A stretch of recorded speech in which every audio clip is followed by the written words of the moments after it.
Պսակվող տղեն։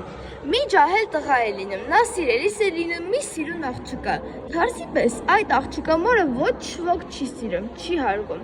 Այդ մայրը տգեղ անուն է ունենում, մարդկանց մեջ հայտնի է լինում իր տգեղ վարքով։ Այս ջահել ամուսնացող տղան երկմտում է։ Գուցե աղջիկը որ ճանապարհով կհա,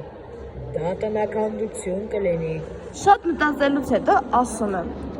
Փորձեմ հասկանալ այս աղջիկը ինչ խելք ունի, ինչ վարք ունի։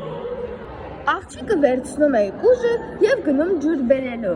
Այս տղան նստում է մի ձի, գալիս է աղբյուրի մոտ գտնվող ծառի տակ կանգնում, ձիուն ծեծում, չարչարում, որ ձին ծառը բարձրանա։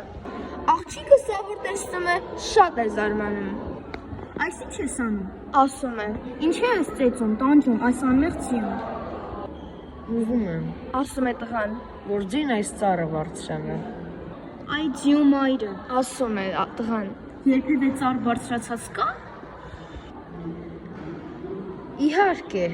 Ասում է տղան։ սրա մայրը շատ է ծառ բարձրացել։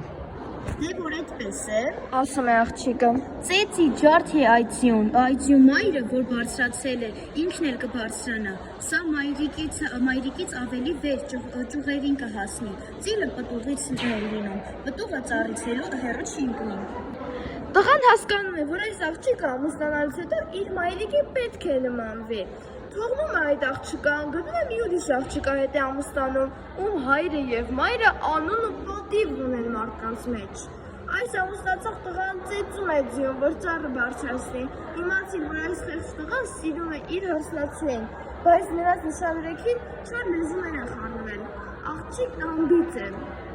Նրա մայրիկի մասին մեկը մի վատ բան է ասել, մյուս հարևանների մոտ էր մի ուրիշ բակապատահի։ Խեղճ տղան մնացել է երկու կրակի մեջտեղը։ Մեկ ամուսնացողը փշկանում, մեկ չամուսնացողը։